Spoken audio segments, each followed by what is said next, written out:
আসসালামু আলাইকুম। প্রিয় দর্শক, খুবই উদ্বেগজনক এবং আতঙ্কের একটি খবর। জানি না এই খবরের সত্যতা কতখানি। ভারতকে অস্থিতিশীল করতে জামায়াতের সাবেক আমির গোলাম আজমের পুত্র সাবেক সেনা কর্মকর্তা ব্রিগেডিয়ার জেনারেল আবদুল্লাহিল আমান আজমির নেতৃত্বে নাকি একটি দল গঠন করা হচ্ছে বা হয়েছে। তারা রীতিমতো কাজ করছে এবং সুইসাইড স্কোয়াড গঠনেরও কাজ চলছে তাদের পরিকল্পনায়। এই খবরটি ভারতের কোনো কোনো গণমাধ্যমে এসেছে, আমরা জানি না এর সত্যতা কতখানি। তবে খবরটি সত্য হোক অথবা অসত্য হোক, যেটি হোক না কেন, আমাদের জন্য অবশ্যই বিপজ্জনক। কেন বিপজ্জনক? সত্য বা মিথ্যে যেটি হোক না কেন, সে বিষয়ে আসছি। ভারতের অন্যতম প্রভাবশালী আনন্দবাজার বলছে, এই তৎপরতা চলছে অবসরপ্রাপ্ত ব্রিগেডিয়ার জেনারেল আবদুল্লাহিল আমান আজমির নেতৃত্বে এবং যিনি জামায়াতের প্রাক্তন প্রধান গোলাম আজমের সন্তান বা ছেলে। বাংলাদেশ সেনাবাহিনীকে কার্যত নিষ্ক্রিয় করে তিনি একটি ইসলামিক রিভলিউশনারি আর্মি গঠনের চেষ্টা করছেন। এছাড়া আনসার আল ইসলামের জঙ্গিদের দিয়ে ভারতে হামলা চালানোর জন্য আত্মঘাতী বাহিনী তৈরি করা হচ্ছে। এখানে বলা হচ্ছে প্রশাসনের অর্থাৎ বাংলাদেশের প্রশাসনের শীর্ষ স্তরের গুরুত্বপূর্ণ পদগুলোতে জামাতে ইসলামীর মনোভাবাপন্নদের বসানো হয়েছে। এই কথাটি তো অবশ্যই সত্য। আমরা তো জানি বর্তমান সরকারের উপরে জামাতে ইসলামীর প্রভাব কতটা এবং নতুন নতুন যে নিয়োগ দেওয়া হচ্ছে সেখানে কাদেরকে বসানো হচ্ছে। আনন্দবাজার বলছে, সেনাবাহিনীতে ইসলামিককরণের প্রবল চেষ্টা চালাচ্ছে মৌলবাদীরা। গোয়েন্দা সূত্র দাবি, ওই প্রক্রিয়া বাস্তবায়নে পাকিস্তানপন্থী অবসরপ্রাপ্ত এবং বরখাস্ত হওয়া সেনা অফিসারদের সঙ্গে ঘনিষ্ঠভাবে কাজ করছেন আজমি। পাকিস্তানি গুপ্তচর সংস্থা ISI এর অফিসাররা নিয়মিত বাংলাদেশে যাচ্ছেন। তারা ঢাকার মহাখালী DOHS এলাকায় একটি অফিস তৈরি করেছেন। আমরা জানি না এই ধরনের কোনো বিষয় ঘটছে কিনা, তবে পাকিস্তানি গোয়েন্দাদের, পাকিস্তানি কর্মকর্তা, পাকিস্তানি রাজনীতিবিদদের বা মন্ত্রী পরিষদের সদস্যদের যে বাংলাদেশে যাওয়া আসা বেড়ে গেছে সাম্প্রতিক সময় বা গত এক বছরে, যেগুলো চোখে পড়ার মতন, এই বিষয়গুলো তো আমরা জানি। বলা হচ্ছে, জুলাইয়ের শেষ সপ্তাহে করাচি বন্দর থেকে সরাসরি অস্ত্র ও বিস্ফোরক নিয়ে একটি জাহাজ বাংলাদেশে পৌঁছায়। ধারণা করা হচ্ছে ISI এর সহযোগিতায় আমেরিকার তরফে আরাকান আর্মির জন্য এই অস্ত্র পাঠানো হয়েছিল। এবং আনন্দবাজার দাবি করছে 3টি লক্ষ্য নিয়ে মূলত কাজ করছেন অবসরপ্রাপ্ত ব্রিগেডিয়ার জেনারেল আবদুল্লাহিল আমান আজমি। তার মধ্যে একটি হচ্ছে সেনাবাহিনী এবং DGFI-কে ধ্বংস করে ইসলামিক রিভলিউশনারি আর্মি গঠন করা। কথিত ইসলামপন্থী কয়েকটি দলের কয়েকজন নেতা এই পরিকল্পনার অংশ।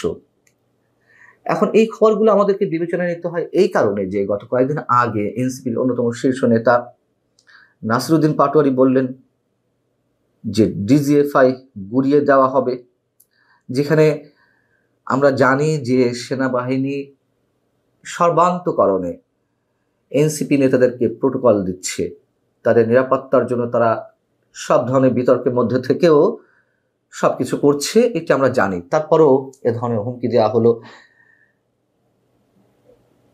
সেই জায়গা থেকে এই যে DGFI ধ্বংস করা কিংবা ইসলামিক রিভলিউশনারি আর্মি গঠন করার কোনো প্রক্রিয়া, এই ধরনের কোনো প্রক্রিয়া কাজ চলছে, আমাদেরকে তখন বিবেচনায় নিতে হয়। যদি এগুলো সত্য নাও হয়, আমরা জানি না। সূত্রের খবর দিয়ে বলছে আনন্দবাজার, আজমির আরেক সঙ্গে বহিষ্কৃত মেজর সৈয়দ জিয়াউল হক, আল কায়দার দক্ষিণ এশিয়া শাখা আনসার আল ইসলামের একজন শীর্ষ নেতা। জিয়া এবং আজমি একসঙ্গে জঙ্গিদের প্রশিক্ষণ দিচ্ছেন। এই দল ভারতে নাশকতা চালাবে, এটি গোয়েন্দা সূত্র বলছে। এবং গোয়েন্দা সূত্র আরো যেটি বলছে যে ISI একজন এজেন্ট, যিনি বাংলাদেশ সেনাবাহিনীর একজন অবসরপ্রাপ্ত কর্মকর্তা, তাকে আজমির সহকারী হিসেবে নিয়োগ দেওয়া হয়েছে। তার দায়িত্ব কক্সবাজার শিবিরে থাকা রোহিঙ্গা শরণার্থী এবং ঢাকা সহ অন্যান্য স্থানে আটকে থাকা পাকিস্তানিদের নিয়োগ করা এবং তাদের জিহাদি প্রশিক্ষণ দেওয়া। এখন প্রশ্ন হচ্ছে যে আনন্দবাজারে এই রিপোর্টটিতে যেসব তথ্য উঠে এসেছে তা কতখানি সত্য? যদি সত্য হয়ে থাকে অবশ্যই এই বিষয়টি আমাদের জন্য ভয়ঙ্কর একটা আশঙ্কার জায়গা তৈরি করছে। যদি সত্য হয়ে থাকে আমাদের স্বাধীনতার সার্বভৌমত্বের প্রতীক সেনাবাহিনী সেইটিকেও একটা অস্থিতিশীল জায়গায় নিয়ে যাওয়া হবে, ইসলামিক রেভলিউশনারি আর্মি তৈরি করা হবে, তারা নিশ্চয়ই সফল হবে না, আমরা এটুকু বিশ্বাস করতে পারি। কিন্তু অস্থিতিশীলতা তৈরির তো একটা প্রক্রিয়া চলছে যদি সত্য হয়ে থাকে এই খবর। একই সঙ্গে ভারতে আক্রমণ করে বা নাশকতা চালিয়ে তারা কতটুকু সফল হবে আমরা জানি না। তবে যাই কিছু ঘটুক না কেন, যেটুকুই তারা করুক না কেন, সেটি যে বাংলাদেশের জন্য কতটা বিপদ ডেকে নিয়ে আসবে আমরা হয়তো ধারণা নিতে পারছি না। তার কারণ সেই জায়গা থেকে ভারত তো নিশ্চয়ই বসে থাকবে না, এবং ভারতের আক্রমণটা বাংলাদেশের প্রতি কি হবে আমরা এখনই ঠিক বলতে পারছি না। এবং এই খবরের সত্যতাগুলো আমাদেরকে তখনই বিবেচনা নিতে হয় যখন আগে পরে অনেক কিছু মেলানো যায়। গত কিছুদিন আগে বিডিআর হত্যাকাণ্ডের তদন্ত যে কমিশন, সেই কমিশনের প্রধান সাবেক সেনা কর্মকর্তা অবসরপ্রাপ্ত মেজর জেনারেল, ভারত পাকিস্তান আক্রমণ করলে বাংলাদেশের উচিত হবে উত্তর পূর্ব ভারতের 7 রাজ্য দখল করে নেওয়া, সরাসরি এমনভাবেই বলেছিলেন। এই ব্যাপারে চীনের সঙ্গে যৌথ সামরিক ব্যবস্থা নিয়ে আলোচনা শুরু করা প্রয়োজন বলে মনে করি। মাহফুজ আলম ডক্টর ইউনূস সরকারের উপদেষ্টা পরিষদের অন্যতম সদস্য, তথ্য সম্প্রচার বিষয়ক উপদেষ্টা, ছাত্র প্রতিনিধি হিসেবে যিনি এখনো পর্যন্ত পূর্ব পাকিস্তান হয়ে বাংলাদেশ দিয়ে আমরা মুক্তিকে ছুতে পারবো না, অর্থাৎ বাংলাদেশের মানচিত্র টেনে লম্বা করতে হবে, ভারতের বিভিন্ন অংশ দখল করে নিতে হবে। এই এনসিপি নেতারা তো আরো অনেক কিছু বলেছেন, নরেন্দ্র মোদীকে টেনে হিচড়ে নামাতে হবে। আবার কেউ বললেন উগ্র জঙ্গিবাদী মানসিকতার, অনেকে বললেন প্রকাশ্যে যে ভারতের সীমান্তে আক্রমণ করা হবে। এই যে কথাবার্তা, এবং আব্দুল্লাহিল আমান আজমির সম্পর্কে যে তথ্যগুলো আমরা পাচ্ছি, সবকিছু মিলিয়ে এগুলো যে একেবারে উড়িয়ে দেওয়া যায় তাও কিন্তু নয়।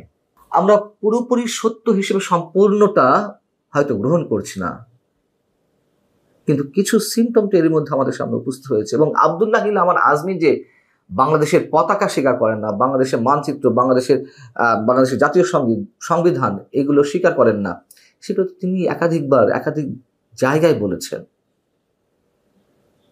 এবং যে কারণে শুরুতে বলছিলাম যে এই খবরের সত্য, তারা কি ফিরে আসতে পারবে, অথবা তাদের কি রাজনীতি করতে দেওয়া উচিত, বা তাদের কি রাজনীতি করা উচিত? এই বিষয়গুলো নিয়ে যেভাবে আলোচনা হচ্ছে, একইভাবে আলোচনা হচ্ছে যে রাজনীতির ময়দানে প্রধান যে রাজনৈতিক দলগুলো রয়েছে, বিশেষ করে জামাত এবং বিএনপি, তারা তাদের রাজনীতির ময়দানে সহযোদ্ধা হিসেবে আগামী দিনে তারা আওয়ামী লীগকে কীভাবে চাচ্ছে। তারা কি আওয়ামী লীগকে একেবারে ভ্যানিশ করে দিতে চাচ্ছে নাকি ফিনিশ করে দিতে চাচ্ছে? এটা যেভাবে একটা প্রশ্ন, একইভাবে বর্তমান ডক্টর মোহাম্মদ ইউনূসের সরকার এবং এনসিপি, তাদের দৃষ্টিভঙ্গি কী, এবং তারাই বা কতদিন ক্ষমতায় থাকবে, এবং ক্ষমতায় থাকলে তারা আওয়ামী লীগের কতটুকু ক্ষয়ক্ষতি করতে পারবে বা কতটুকু ক্ষয়ক্ষতি করবে, এসব নিয়ে কিন্তু আলোচনা হচ্ছে। তারপর আলোচনা হচ্ছে যে আওয়ামী লীগ তার ক্ষমতাকালীন সময়ে সবচেয়ে বেশি বিনিয়োগ করেছে রাষ্ট্রীয় কর্মকর্তা কর্মচারীদের জন্যে। তো সেখানে সিভিল অ্যাডমিনিস্ট্রেশন, জুডিশিয়ারি, এগুলো বাদ দিয়ে সবচেয়ে বেশি বিনিয়োগ তারা করেছে পুলিশের পেছনে এবং সেনাবাহিনীর পেছনে। তো এখন এই যে আওয়ামী লীগের যে একটা ক্রান্তিকাল যাচ্ছে, এই ক্রান্তিকালে তাদের সেই বিনিয়োগ কি কথা বলছে? পুলিশের মধ্যে কি কেউ তাদেরকে সহযোগিতা করতে চাচ্ছে, বা তাদেরকে কেউ আশা করছে, বা তাদের জন্য একটা পথ, রাজনীতির একটা পথ তৈরি করার ক্ষেত্রে পুলিশের সুবিধাভোগী কর্মকর্তা, যারা একেবারে সিপাহী থেকে শুরু করে আইজি পর্যায়ের যে পদগুলো রয়েছে, সেখানে আওয়ামী লীগের যে বিনিয়োগ, সেই বিনিয়োগগুলোকে জলে গেছে নাকি সেখান থেকে কোনো কিছু বের হচ্ছে? একই কথা প্রযোজ্য সেনাবাহিনীর সম্পর্কে, নৌবাহিনী, বিমান বাহিনীর সম্পর্কে। এই ৩টি বাহিনীর কর্মকর্তা কর্মচারীদের বেতন, ভাতা, সুযোগ সুবিধা, পোশাক আশাক থেকে শুরু করে তারা যা চেয়েছে সবকিছু দিয়ে দেওয়া হয়েছে। ব্যাংক বলেন, বিমা বলেন, রাস্তাঘাট, পুল, ব্রিজ, কালভার্ট, গাড়ি, বাড়ি, লোন কিনা দিয়েছে আওয়ামী লীগ। এখন এই যে আওয়ামী লীগ যে কারণে এই জিনিসগুলো করেছে, তারা জনগণের ইন জেনারেল মান উন্নয়ন, যেটা আওয়ামী লীগের মূল যে থিম, এই দলটি গরিব মানুষের দল। তো গরিব মানুষের দল হিসেবে তারা এই বাহিনীগুলোর পেছনে যে টাকা খরচ করেছে, সেই টাকা যদি তারা প্রান্তিক লেভেলে জনগণের জন্য খরচ করত, সোশ্যাল সেফটি নেটওয়ার্কটা তারা বাড়াতো, এরপরে গ্রামীণ অবকাঠামো উন্নয়ন থেকে শুরু করে কর্মসংস্থান, এই কাজগুলিতে যদি তারা সেই বিনিয়োগ করত, তাহলে এক ধরনের ফলাফল আসতো।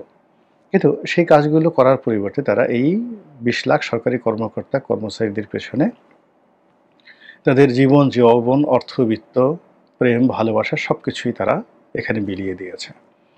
তো তাদের এই বিপদের সময় সেই জায়গাগুলো থেকে কী ধরনের রেসপন্ড আসছে এটা আমরা আসলে জানি না।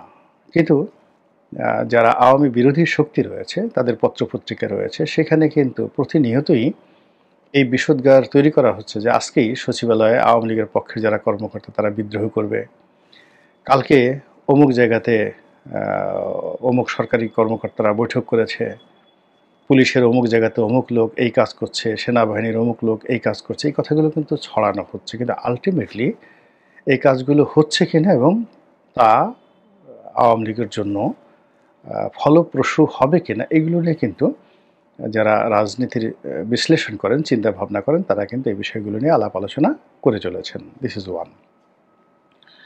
সেকেন্ড থিং হলো, সাম্প্রতিক সময়ে শেখ হাসিনার কিছু বক্তৃতা, বিবৃতি, সজীব ওয়াজেদ জয়ের কিছু বক্তৃতা এবং বিবৃতি, এবং বাহাউদ্দিন নাসিম যিনি আওয়ামী লীগের নেতা, তার একটি টেলিফোন কনভারসেশন বাংলাদেশের ২১শে টেলিভিশনের একটা অনুষ্ঠানে একজন সাংবাদিকের সঙ্গে, হারুনের সঙ্গে, এটা রীতিমতো তোলপাড় সৃষ্টি করেছে। তো সেখানে বারবার যে প্রসঙ্গটি এসেছে সেটা হলো আওয়ামী লীগ জাতির উদ্দেশ্যে ক্ষমা প্রার্থনা করবে কিনা। নেতারা কি বলেছেন বা ওখানে ফটো কার্ডে আসলে কি লেখা হয়েছে ওটা নিয়ে আসলে আমার কোনো মাথা ব্যথা নেই। আমি যেটা বলতে চাই সেটা হলো রাজনীতির নির্মম বাস্তবতা। সেই বাস্তবতায় রাজনৈতিক নেতারা যদি ক্ষমা প্রার্থনা করেন, এটা আসলে কোনো কার্যকর বিষয় নয়। এখানে ক্ষমা চাওয়ারই বা কী আছে, পাওয়ারই বা কী আছে? আওয়ামী লীগ কী জন্য ক্ষমা চাইবে? এই দেশ থেকে যে টাকা পাচার করার অভিযোগ তাদের বিরুদ্ধে এসেছে, এটার জন্য জাতির কাছে ক্ষমা চাইবে? আর জাতি সেটা ক্ষমা করে দেবে? জাতির কি সেটা ক্ষমা করার কোনো আইন কানুন আছে? এটা তো আসলে কমন মার্সি হয় না, জেনারেল অ্যামনেস্টি হয় না। এখানে ক্ষমা চাওয়ার প্রসঙ্গ কেন আসবে? মানে এটা একটা রাজনৈতিক চটকদার বক্তব্য। যেটা হওয়া উচিত সেটা হলো আওয়ামী লীগের মধ্যে একটা বিনম্রতা আসবে, একটা অনুশোচনা বোধ আসবে, এবং তারা যে কর্মকাণ্ডগুলো করেছে সেই কর্মকাণ্ডগুলো নিয়ে গর্ব করবে না। যেমন ধরেন ৭১-এ রাজাকার, আলবদর আর শামস, তো এই বাহিনীগুলো যে অপরাধ করেছে, অন্যায় করেছে, এগুলো ক্ষমারও যোগ্য। এখানে ক্ষমা চাইলেই বা কি, না চাইলেই বা কি, এখানে ক্ষমা চাওয়ার কোনো প্রসঙ্গ আসে না। কথাটা হলো এইরকম যে আমি রাজাকার ছিলাম, আলবদর ছিলাম, এটা আমার জীবনের সবচেয়ে বড় ভুল। ওই সময়টাতে যে খুন, জখম, ধর্ষণ হয়েছে আমি শুনেছি, আমার পূর্বপুরুষরা করেছে বা আমার আত্মীয় স্বজন করেছে বা আমি করেছি। আমি এজন্য লজ্জিত, অনুতপ্ত, দুঃখিত, এবং আমার এই কর্মের ফলে কেউ ক্ষতিগ্রস্ত হয়ে যদি আমাকে ব্যক্তিগতভাবে ক্ষমা করেন, এটা আমার একটা বড় প্রাপ্তি। তা না হলে দেশের প্রচলিত আইন অনুযায়ী আইনের নিকট নিজেকে আত্মসমর্পণ করে বিচারের মুখোমুখি হয়ে আমি এই দায় থেকে মুক্ত হওয়ার জন্য প্রস্তুত আছি। This should be the language. এবং একই ল্যাঙ্গুয়েজ আওয়ামী লীগের ক্ষেত্রে।